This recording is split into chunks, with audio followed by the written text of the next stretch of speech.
ದೇಶದಲ್ಲಿ ವ್ಯಾಕ್ಸಿನ್ ಬಳಕೆ ಆರಂಭವಾಗಿರುವುದರಿಂದ ಎರಡನೇ ಕೊರೋನಾ ಅಲೆಯನ್ನು ನಿಭಾಯಿಸಲು ದೇಶ ಶಕ್ತವಾಗಿದೆ ಎಂದು ಶಾಸಕ ಡಾಕ್ಟರ್ ಭರತ್ ಶೆಟ್ಟಿ ವೈ ಹೇಳಿದರು.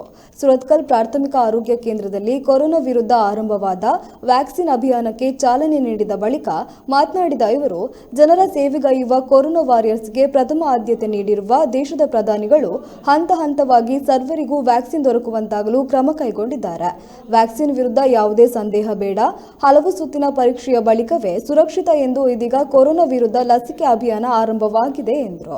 ಇನ್ನು ಮುಂಜಾಗ್ರತಾ ಕ್ರಮವಾಗಿ ಲಸಿಕೆ ನಿಗಾ ಘಟಕ, ಆಕ್ಸಿಜನ್ ವ್ಯವಸ್ಥೆ, ಆಂಬ್ಯುಲೆನ್ಸ್ ಮತ್ತಿತರ ವ್ಯವಸ್ಥೆಯನ್ನು ಕೈಗೊಂಡು ಲಸಿಕೆ ವಿತರಣಾ ಕಾರ್ಯವನ್ನ ಮಾಡಲಾಗುತ್ತಿದೆ.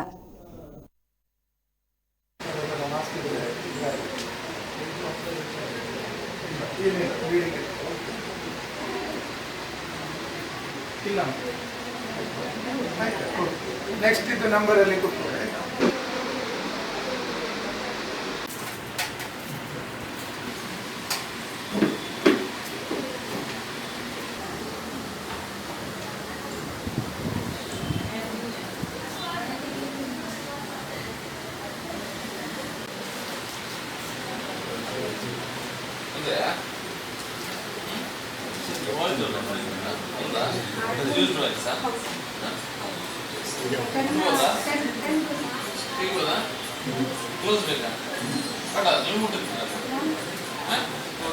ಬೇರೆ ಎಲ್ಲ ಲಸಿಕೆಗಳಿಗೆ ನಾವು ತಯಾರು ಮಾಡುವಂತ ಒಂದು ದೊಡ್ಡದಾದ ಸಂಸ್ಥೆ, ಒಂದು ನಂಬಿಕೆ ಇರುವಂತ ಒಂದು ಸಂಸ್ಥೆ. ಆ ಸಂಸ್ಥೆಯಿಂದ ಈ ಕೋವಿಶೀಲ್ಡ್ ಅನ್ನುವ ಒಂದು ವ್ಯಾಕ್ಸಿನ್ ಏನಿದೆ ಇಲ್ಲಿ ನಾವು ವಿತರಿಸ್ತಾ ಇದ್ದೇವೆ.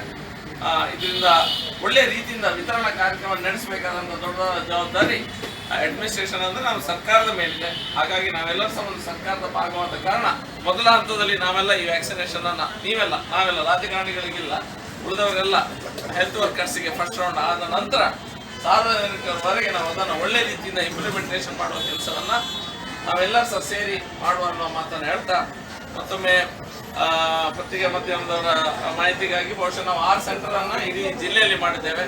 ಬಹುಶಃ ಅರ್ಬನ್ ನಲ್ಲಿ ನಾವು ಒಂದು ಸುರತ್ಕಲ್, ಮತ್ತೊಂದು ವೆನ್ಲಾಕ್, ಮತ್ತೊಂದು ಉಳ್ಳಾಲ, ತುಕೋಟ ಇಲ್ಲ, ಮಂಡ್ಯದಿಂದ ಇದೆ. 6 ಸೆಂಟರ್ಸ್ 8 ಸೆಂಟರ್ಸ್ ಎಲ್ಲ ಕಡೆಯಲ್ಲಿ ವಿತರಿಸಲಿ. ಪ್ರೈವೇಟ್ ಮತ್ತು ಗವರ್ಮೆಂಟ್ ಎರಡು ಆಫೀಸರ್. ಪ್ರೈವೇಟ್ ಅಂತ ಹೇಳಿದ್ರೆ ಖಾಸಗಿ ಆಸ್ಪತ್ರೆಗಳಲ್ಲಿ ವೈದ್ಯಾಧಿಕಾರಿಗಳಂದ್ರೆ ನಿಮ್ಗೆ ಆಯುಷ್ ಇರ್ಬೋದು, ಆಯುರ್ವೇದಿಕ್ ಡಾಕ್ಟರ್ಸ್ ಇರ್ಬೋದು, ಡೆಂಟಿಸ್ಟ್ಗಳು ಇರ್ಬೋದು, ಫಿಸಿಷಿಯನ್ಸ್ ಇರ್ಬೋದು, ಡಾಕ್ಟರ್ಸ್ ಇರ್ಬೋದು, ಹೋಮಿಯೋಪತಿಕ್ ಇರ್ಬೋದು, ಯಾರು ಜನರ ಟ್ರೀಟ್ಮೆಂಟ್ ನಲ್ಲಿ ಸಂಪರ್ಕಕ್ಕೆ ಬರ್ತಾರೆ ಆ ರೀತಿಯ ವ್ಯವಸ್ಥೆಯಲ್ಲಿ ಇರುವಂತಹ ಎಲ್ಲ ಹೆಲ್ತ್ ವರ್ಕರ್ಸ್ಗೆ, ನರ್ಸಿಂಗ್ ಸ್ಟಾಫ್ ಹೇಳಿದೆ ನಾವಾಗಲೇ, ಎಲ್ಲ ಪ್ರೈವೇಟ್ ಮತ್ತು ಗವರ್ಮೆಂಟ್ ಸೆಕ್ಟರ್ ಎರಡರನ್ನು ಸಹ ನಾವು ರ್ಯಾಂಡಮ್